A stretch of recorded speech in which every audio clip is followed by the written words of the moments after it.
Thursday, May 21st, 2026. This is your daily astrological forecast, using the sidereal planetary placements, focusing on the planets, signs, nakshatras, and specific padas, ignoring the ascendant, and reading both the personal and global pulse of the day. And today is not a soft, vague, floating kind of day. Today is a day of mental heat, emotional absorption, karmic correction, spiritual fog, and practical reality all meeting at the same time. You may feel it as restlessness. You may feel it as pressure. You may feel it as a strange inner sentence that keeps repeating, I cannot continue this the old way. That is the signature of the day. Mars is in Aries, pushing immediate action. The Sun, Uranus, and Mercury are in Taurus, forcing questions around money, food, body, value, family, speech, security, and self-worth. Venus and Jupiter are in Gemini, activating communication, learning, media, writing, networking, and mental movement. The Moon is in Cancer, making the emotional body deeply absorbent. Saturn and Neptune in Pisces are asking for spiritual discipline, not escapism. Pluto in Capricorn is exposing power structures. Rahu in Aquarius is pulling the collective toward technology, networks, healing systems, AI, and hidden diagnosis. Ketu in Leo is cutting ego, pride, and ancestral entitlement. So the personal experience today is this. You may want to move fast, speak sharply, decide something, fix something, expose something, restart something, but your emotional body may not be ready to move at the same speed as your mind. That is where the tension is. Mars wants action. Uranus wants disruption. Mercury wants interpretation. Moon wants safety. Saturn wants responsibility. Neptune wants surrender. Pluto wants truth.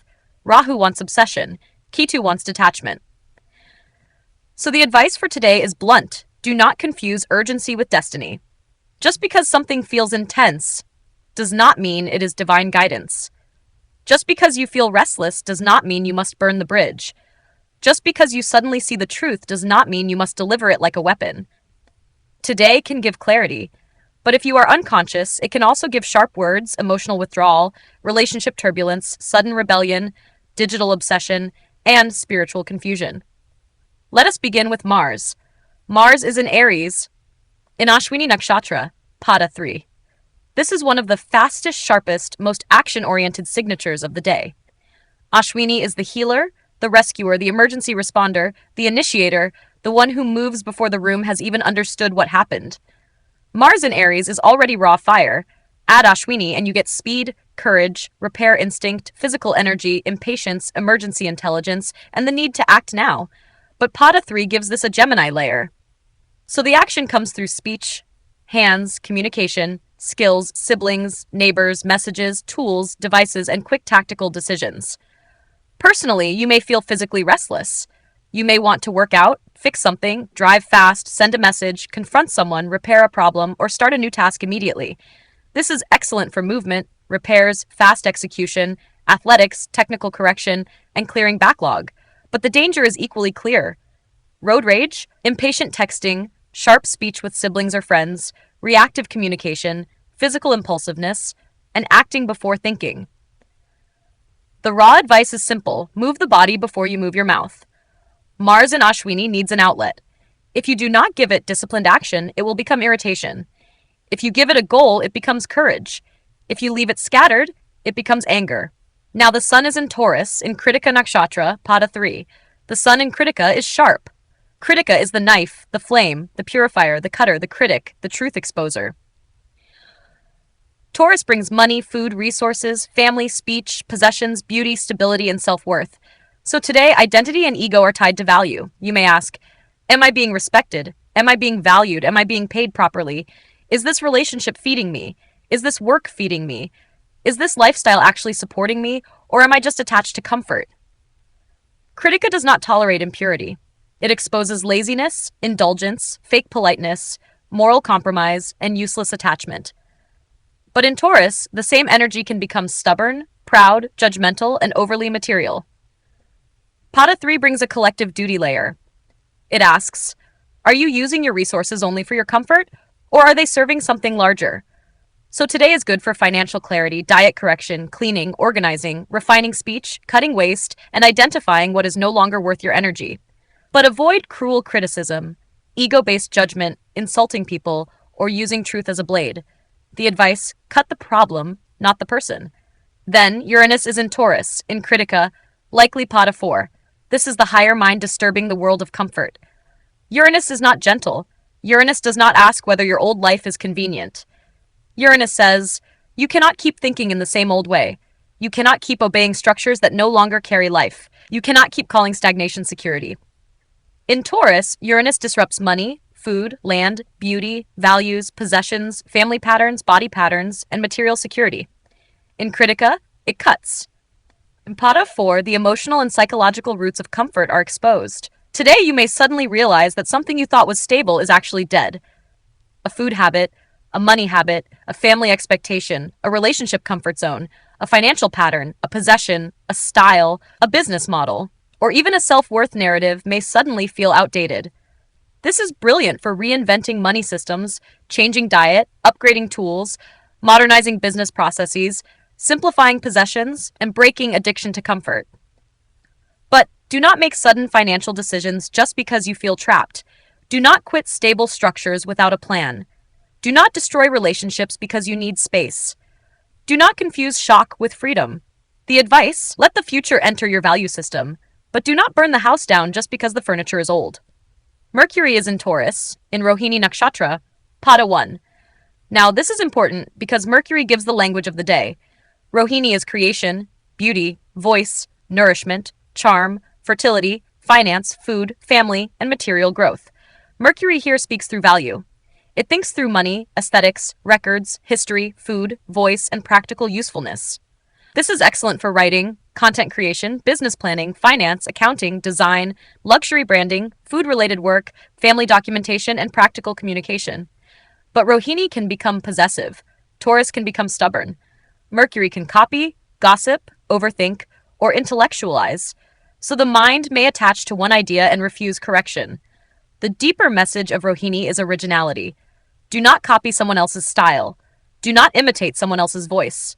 Create something that carries your own flavor, your own lineage, your own intelligence. Today, your words have material power.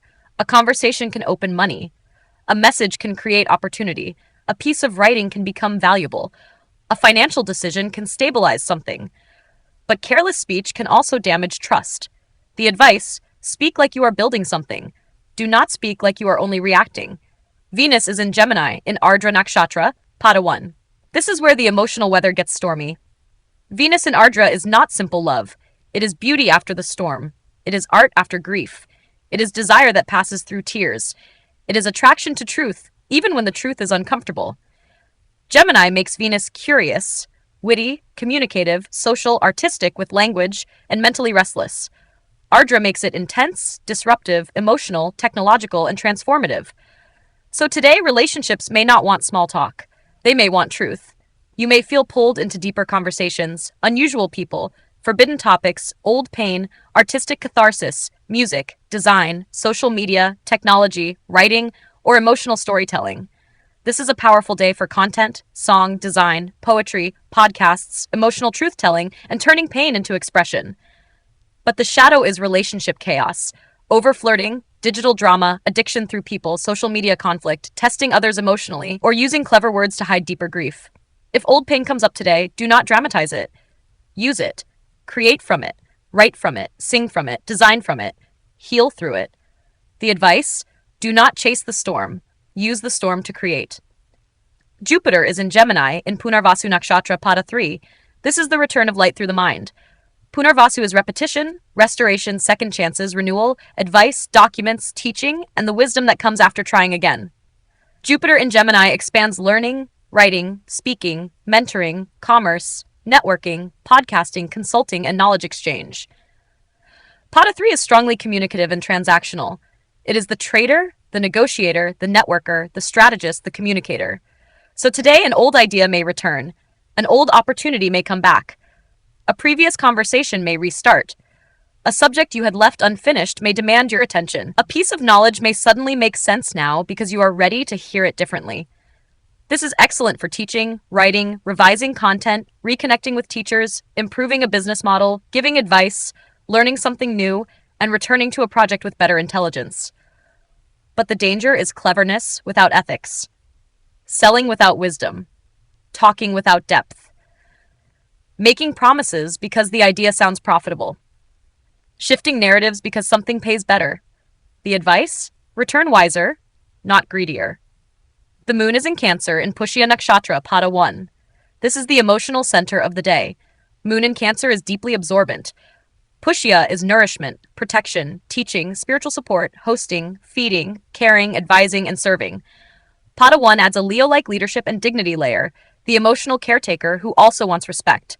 Today, your emotional body absorbs everything: food, water, speech, family mood, mother energy, home atmosphere, music, memory, and community vibrations all enter the psyche quickly. So be careful about what you eat, what you drink, whose emotions you absorb, what conversations you entertain, and what environment you sit in.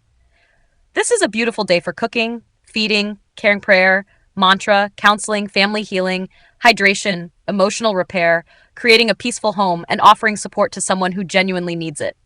But Pushya also has shadows: overwork, emotional absorption, silent resentment, jealousy, neglecting personal needs, becoming the emotional dustbin, and giving care while secretly expecting recognition. With Mars in Aries influencing Cancer, emotional reactions can become sharp. Someone may say something ordinary, and your body may interpret it as attack. You may suddenly become defensive, protective, or impatient with family patterns. The advice? Protect your peace like sacred land. Feed your body cleanly. Do not feed emotional chaos. Saturn is in Pisces, in Revati Nakshatra, Pada 1. Saturn in Pisces is spiritual responsibility. Revati is guidance, compassion, protection, travel, endings, completion, and gentle spiritual care. Pada 1 adds Aries-like beginning energy, but Saturn slows it down, so this is not impulsive spirituality. This is disciplined compassion. Today, you may feel tired, old, emotionally heavy, spiritually serious, or quietly detached. You may feel the weight of unfinished duties. You may feel responsible for people who are confused, lost, weak, or emotionally dependent.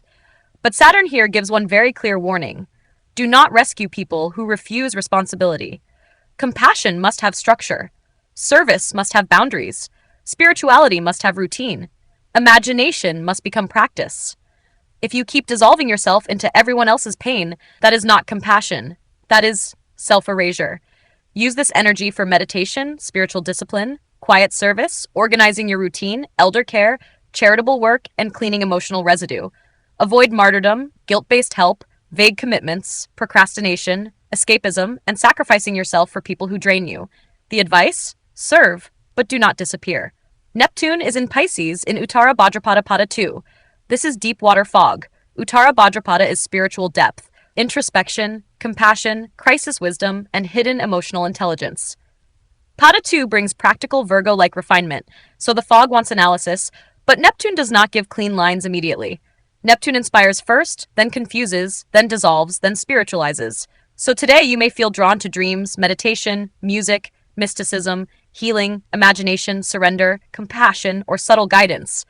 But you may also feel unclear, emotionally porous, overly idealistic, or vulnerable to fantasy. With Neptune in Pisces, you must be very careful about false spiritual signals. Not every emotion is intuition. Not every dream is prophecy. Not every compassionate impulse is wise. Not every person who speaks softly is pure. This is excellent for prayer, meditation, subtle healing, music, dream journaling, emotional release, and artistic imagination. But avoid intoxication, fantasy relationships, fake gurus, savior complexes, vague promises, spiritual bypassing, and emotional manipulation disguised as sensitivity. The advice, if it is truly spiritual, it will make you clearer, not more confused. Pluto is retrograde in Capricorn in Shravanapada 1. Now we enter the deeper global and structural layer. Pluto in Capricorn transforms authority, government, corporations, hierarchy, status, institutions, discipline, ambition, and public power. Shravana is listening, counsel, tradition, hearing, guidance, and transmission. Pada 1 brings Aries-like force into the Capricorn structure. Pluto retrograde means old pressure returns.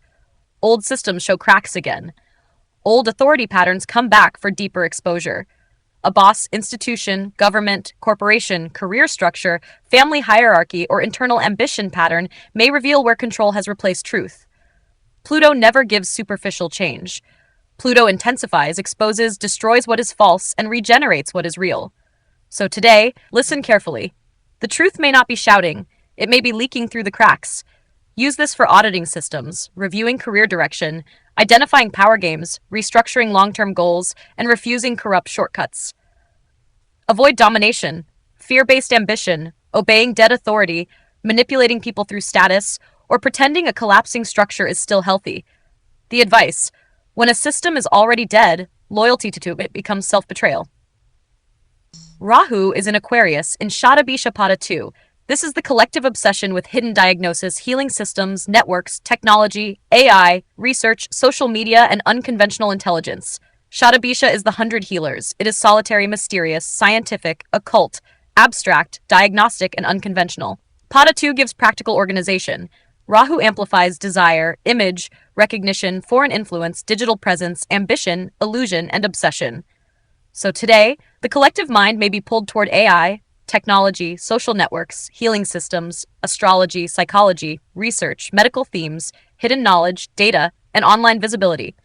This is excellent for research, diagnostics, technology, AI workflows, astrology, healing systems, analytics, and network strategy. But the shadow is doom scrolling, conspiracy spirals, emotional detachment, suspicious thinking, chasing viral validation, digital addiction, and confusing online approval with truth. The advice: use the network, but do not become possessed by it. Ketu is in Leo in Magha Pada 4. This is ancestral detachment. Magha is the throne, lineage, authority, inherited power, royal karma, ancestral memory, and leadership pride. Pada 4 brings Cancer-like emotional roots. Ketu cuts attachment. So today, ego tied to family, ancestry, status, recognition, authority, and pride may feel hollow.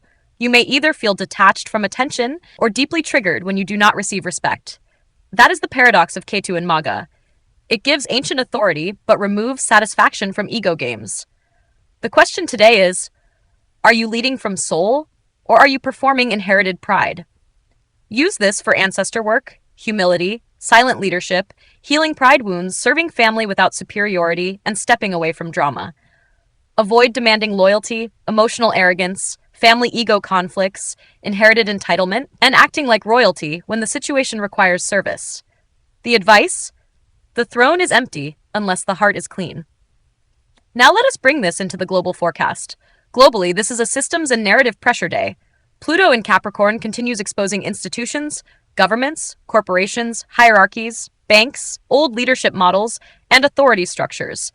Rahu in Aquarius pulls the world toward AI, digital identity, networks, technology, surveillance debates, healing systems, social movements, and decentralized power. Uranus in Taurus disrupts food, finance, land, resources, currencies, beauty, body, and material security. Neptune in Pisces dissolves emotional boundaries, creating compassion on one side and mass confusion on the other. So globally, watch for sudden disruptions or conversations around markets, food systems, currencies, supply chains, land, resources, banking, and value. Watch for technology, AI, surveillance, data, and digital identity becoming more central. Watch for distrust toward institutions, governments, corporations, and authority figures. Watch for spiritual, emotional, religious, or ideological confusion rising through media narratives. Watch for healing, trauma, mental health, addiction, compassion, and collective suffering themes becoming visible. The world is not simply changing. The world is being forced to admit which systems are already dead. And now, personally, here is what you do today. Do one clean action before overthinking. Move your body. Mars in Ashwini needs direction. Review money, food, possessions, and resources. Taurus is heavily activated. Speak less, but speak accurately.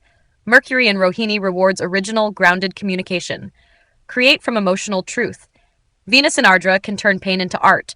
Teach, write, revise, advise, or return to an old idea.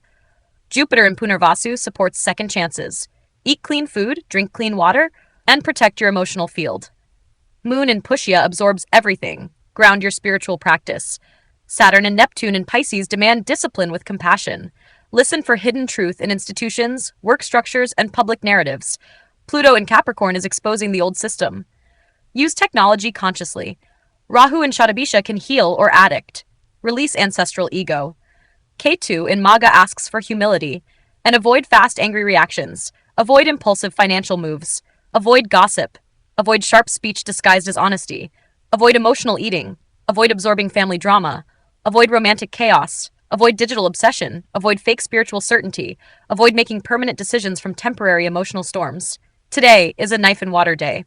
Krittika cuts, Pushya nourishes, Ardra storms, Punarvasu restores, Ashwini acts, Ravati guides, Shatabisha diagnoses, Maga humbles, Pluto exposes, Neptune dissolves, Uranus awakens. So the message is sharp. Cut what is false. Feed what is living. Do not rush what needs wisdom. Do not sentimentalize what needs correction. Do not spiritualize what is actually confusion. Do not call comfort security when it has become stagnation. If you use this day consciously, it can bring a clean reset in action, money, speech, emotional boundaries, spiritual discipline, and long-term direction. If you use it unconsciously, it can become impatience, sharp words, emotional absorption, digital obsession, relationship storms, and confused idealism. The highest use of today is simple. Act with courage, speak with precision, feel with maturity, serve without self-erasure, and let the dead pattern die without making drama out of its funeral. And if this forecast speaks to something you are personally living through, if you feel that your year is asking for a deeper reset, a career shift, a relationship decision, a spiritual turning point, or a complete restructuring of direction, get in touch with me for an annual personal forecast reading. Because daily transits show the weather, but your annual forecast shows the climate of your life. It shows where the year is opening doors, where it is closing chapters, where your karma is ripening, where the opportunities are hiding, where the risks need maturity, and where your soul is being asked to move next. So do not walk through a major year blindly. Get your annual personal forecast reading and understand the timing, the pressure, the openings, the warnings, and the deeper purpose of the year ahead.